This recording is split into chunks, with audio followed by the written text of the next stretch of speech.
வணக்கம். இன்றைக்கி நம்ம பார்க்க போகிற சமையல் ஒரு அருமையான காலை உணவு தான் பார்க்க போகிறோம். அதாவது எல்லா பருப்பும் போட்டு ஒரு அடை, நிறைய அடை ஒரு ரெசிபி போட்டிருக்கேன். இது அதோட கொஞ்சம் வித்தியாசமாக இருக்கும். ஸோ வாங்க இந்த அருமையான அடையும் அதுக்கு தொட்டு சாப்பிட்ற மாதிரி பூண்டு சட்னியும் எப்படி செய்யலாங்கிறத பார்க்கலாம். ஒரு பேன் எடுத்துக்கலாம். பேன் சூடானதும் 2 டேபிள் ஸ்பூன் உளுந்து சேர்த்துக்கலாம். இது நல்லா சிவந்து வர அளவுக்கு வறுத்துக்கலாம். உளுந்து லைட்டாக சிவக்க ஆரம்பிச்சிருச்சு. இந்த ஸ்டேஜில் ஒரு 2 சொட்டு நல்லெண்ணெய் சேர்த்துக்கலாம். முதலே சேர்த்துட்டோம்னா உளுந்து வறுபட நேரம் ஆகும். அதனால நான் இப்போ சேர்த்துருக்கேன்.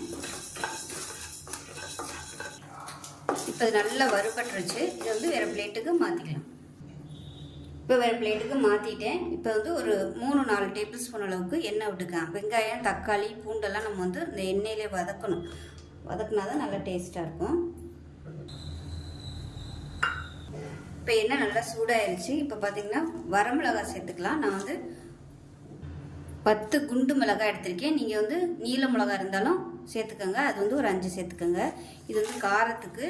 இது பார்த்தீங்கன்னா ஒரு 5 வரமிளகாய் காஷ்மீரி மிளகாய் எடுத்திருக்கேன். இது ஒரு 5 சேர்த்துக்கலாம். இது வெறும் கலருக்காக மட்டும்தான்.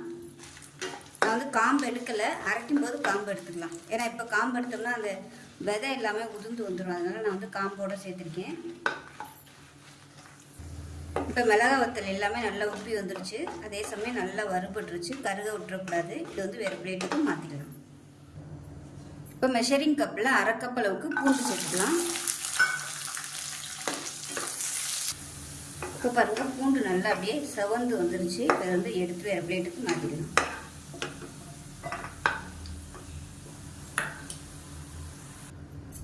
மெஷரிங் கப்பில் 1/4 கப் அளவுக்கு சின்ன வெங்காயம் முழுசாக அப்படியே சேர்த்துக்கலாம். இப்போ வெங்காயம் நல்லா வறுபட்டுருச்சு. இதையும் வேறு பிளேட்டுக்கு மாற்றிக்கலாம். இப்போ அதில் மீடியம் சைஸாக 2 தக்காளி கட் பண்ணி வச்சுருக்கேன். இந்த மாதிரி கட் பண்ணிக்கோங்க. ரொம்ப பொடியாக கட் பண்ண வேணாம். இதையும் இப்போ எண்ணெயில் நல்லா வதக்கி விட்டுக்கலாம். இந்த தோல் நல்லா சுருங்கி அப்படியே கருகி வரும். அந்த அளவுக்கு நல்லா வதக்கி எடுத்துக்கலாம். ஒரு 2 நிமிஷத்துக்கு ஒருக்க திருப்பி விட்டுக்கலாம். இந்த தக்காளி எந்த அளவுக்கு நீங்கள் வதக்குறீங்களோ அந்த அளவுக்கு இந்த சட்னி நல்லா டேஸ்ட்டாக இருக்கும். இந்த ஃப்ளேவர் நல்லா கிடைக்கும். இப்போ தக்காளி நல்லா வதங்கி வந்துடுச்சு. இதையும் வேறு பிளேட்டுக்கு மாற்றிக்கலாம். இப்போ இதே எண்ணெயில் ஒரு சின்ன நெல்லிக்காய் சைஸுக்கு புளி சேர்த்துக்கலாம். இதையும் இந்த எண்ணெயில் வதக்கி எடுத்துக்கலாம். புளி நல்லா வதக்கியாச்சு. இதையும் வேறு பிளேட்டுக்கு மாற்றிக்கலாம். இப்போ இது எல்லாமே நல்லா ஆறிடுச்சு. மிக்சி ஜாரில் சேர்த்து நல்லா அரைச்சிட்டு பார்க்கலாம். இப்போ அதில் தேவையான அளவுக்கு உப்பு சேர்த்துக்கலாம். உப்பு சேர்த்துட்டு அரைச்சிட்டு பார்க்கலாம். இப்போ சட்னி நல்லா நைஸாக அரைச்சாச்சு. இப்போ பவுலுக்கு மாற்றிக்கலாம். இப்போ அதில் கடுகு, கருவேப்பிலை, 2 வரமிளகா, கொஞ்சம் பெருங்காயம் சேர்த்துருக்கேன். நல்லெண்ணெய் ஊற்றி இப்போ அதை சேர்த்துக்கலாம். நல்லெண்ணெய் தாராளமாகவே சேர்த்துக்கலாம். நீங்கள் ஏன்னா பூண்டு வரமிளகாலாம் நிறைய சேர்த்துக்கிறதுனால கொஞ்சம் காரசாரமாக தான் இருக்கும். அதனால் நல்லெண்ணெய் சேர்த்துக்கிட்டிங்கன்னா ரொம்ப நல்லது. ஸோ அவ்வளோதான், அருமையான பூண்டு தக்காளி சட்னி ரெடி ஆயிடுச்சு. 1 கப் அளவுக்கு இட்லி பச்சரிசி சேர்த்துக்கலாம். பச்சரிசி இல்லை புழுங்கல் அரிசி எதுனாலும் சேர்த்துக்கலாம். பாசி பருப்பு 1/2 கப் சேர்த்துக்கலாம். 1/2 கப் அளவுக்கு கருப்பு உளுந்து சேர்த்துக்கலாம். நான் கருப்பு எடுத்திருக்கேன். நீங்கள் நார்மல் உளுந்து சேர்க்குறதுனாலும் சேர்த்துக்கலாம். கடலைப்பருப்பு 3/4 கப் அளவுக்கு சேர்த்துக்கலாம். எப்போயுமே அடைக்கு கடலைப்பருப்பு மட்டும் கொஞ்சம் கூட சேர்த்தோம்னா டேஸ்ட்டு நல்லாயிருக்கும். துவரம்பருப்பு 1/2 கப் அளவுக்கு சேர்த்துக்கலாம். இப்போ அதை நல்லா கழுவிட்டு வந்துடலாம். இப்போ இதில் தண்ணி சேர்த்துக்கலாம். நல்லா 2-3 தடவை கழுவிட்டேன். இப்போ இதில் 1 டேபிள் ஸ்பூன் சோம்பு சேர்த்துக்கலாம். 1 டேபிள் ஸ்பூன் சீரகம் சேர்த்துக்கலாம். 1/2 டேபிள் ஸ்பூன் வெந்தயம் சேர்த்துக்கலாம். இப்போ இதில் 4 காஷ்மீரி மிளகாய் வத்தல் சேர்த்துக்கலாம். இது காரம் இருக்காது, கலருக்கு மட்டும்தான். காரத்துக்காக குண்டு மிளகாய் எடுத்திருக்கேன். இது பதிலாக நீங்கள் வரமிளகாய், நீல வரமிளகாய் கூட நீங்கள் சேர்த்துக்கலாம். இது ஒரு 4 சேர்த்துருக்கேன். இது ஊறினதுக்கப்புறம் அரைக்கையில் நம்ம இந்த காம்பு எடுத்துக்கலாம். இது ஊறட்டும். நல்லா குறைஞ்சது ஒரு 4 மணி நேரமாவது ஊறணும். இப்போ இது எல்லாமே நல்லா ஊறிடுச்சு. இப்போ இதில் தேவையான அளவுக்கு உப்பு சேர்த்துக்கலாம். ஒரு 6-7 பீஸ் வர மாதிரி இஞ்சி துண்டு கட் பண்ணி வச்சுருக்கேன். கொஞ்சமாக மஞ்சத்தூள், கொஞ்சமாக 1 டீஸ்பூன் போல் பெருங்காயம், இது எல்லாத்தையுமே சேர்த்து அரைச்சிக்கலாம். நான் மிக்சியில் தான் போட போகிறேன். 2 பேட்சாக தான் போட்டு அரைக்க முடியும். இது எல்லாத்தையுமே அரைச்சிட்டு பார்க்கலாம். இப்போ ஃபஸ்ட் பேட்ச் வந்து அரைச்சிட்டேன். எப்பயுமே அடைக்கு வந்து குறன்னு தான் அரைக்கணும், ரொம்ப நைஸாக அரைக்கக்கூடாது. ஏன்னா பருப்பு ஐட்டங்கிறதுனால நைஸாக அரைச்சிட்டோம்னா அப்படியே வளவலன்னு ஆயிரும். அதனால் நெருன்னு இருக்கிற மாதிரி அரைச்சி எடுத்துக்கலாம். இப்போ எல்லாத்தையுமே அரைச்சிட்டேன். இப்போ எல்லாம் மிக்ஸ் பண்ணி விட்டுக்கலாம். மிக்ஸ் பண்ணி விட்டுட்டு நல்லா ஒரு மணி நேரம் கொஞ்சம் புளிக்க விட்டிங்கன்னா உங்களுக்கு டேஸ்ட்டு நல்லாயிருக்கும். இப்போ இது உடனே ஃபுல்லாக காலி ஆயிரும்னா நீங்கள் அப்படியே வெளியே வச்சிடலாம். இல்லை கொஞ்சம் நாளைக்கு நீங்கள் யூஸ் பண்ணுற மாதிரி இருக்குன்னா நீங்கள் அரைச்ச உடனே ஃப்ரிட்ஜில் தூக்கி வச்சுருங்க. தேவையானது மட்டும் வெளியில் எடுத்து வச்சுட்டு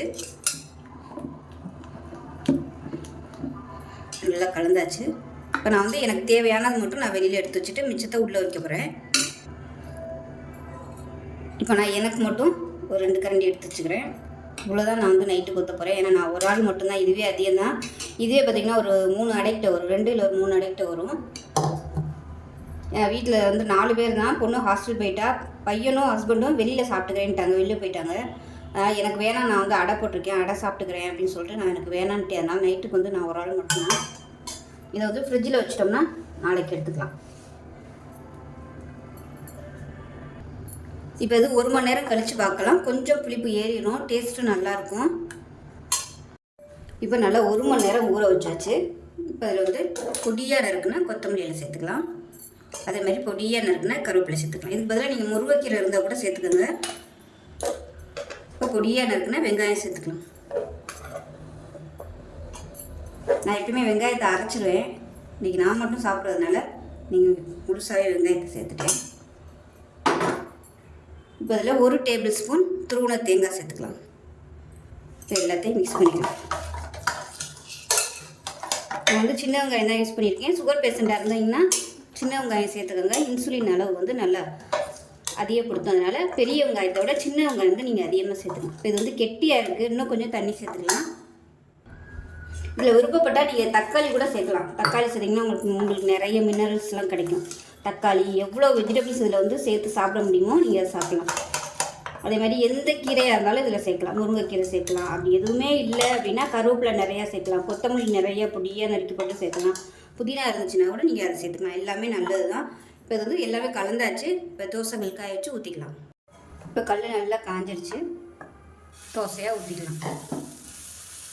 இப்போ இது வந்து நம்ம வெங்காயம் அதெல்லாம் போட்டிருக்கனால அந்தளவுக்கு இழுக்க வராது. எவ்வளோ தூரம் உங்களால் இழுக்க முடியுமோ அந்தளவுக்கு மெல்லிசாக எடுத்துக்கலாம். நான் அதனால தான் எப்பயுமே இந்த வெங்காயம்லாம் கூட அரைச்சி சேர்த்துறது. அரைச்சிட்டோம்னா தோசை மாதிரி நல்லா மெல்லிசாக சூப்பராக வரும். அந்த மாதிரி ஊற்றினா தான் பசங்க சாப்பிடுவாங்க. இந்த மாதிரி கொடுத்தோம்னா சாப்பிட மாட்டாங்க. இந்த வெங்காயத்தை பூரா பொறுக்கி வச்சுக்கிட்டே இருப்பாங்க. இப்போ இதில் மேலாப்பில் நெய் சேர்த்துக்கலாம். இது வந்து ஆப்ஷனல் தான். எண்ணெய் சேர்க்குறதுக்கு பதிலாக நீங்கள் நெய் சேர்த்துக்கலாம். நல்லாயிருக்கும். பருப்பு தானே நம்ம எல்லாம் சேர்த்துருக்கோம். அதனால் நெய் சேர்க்கும் போது நல்லாயிருக்கும் ஃப்ளேவர். விருப்பப்பட்டால் நீங்கள் சேர்த்துக்கோங்க. எண்ணெய் சேர்க்குறது பதிலாக நெய் சேர்க்குறது நல்லாயிருக்கும். இப்போ நல்லா அடிப்பக்கம் நல்லா ரோஸ்ட் ஆயிடுச்சு. திருப்பி விட்டுக்கலாம்.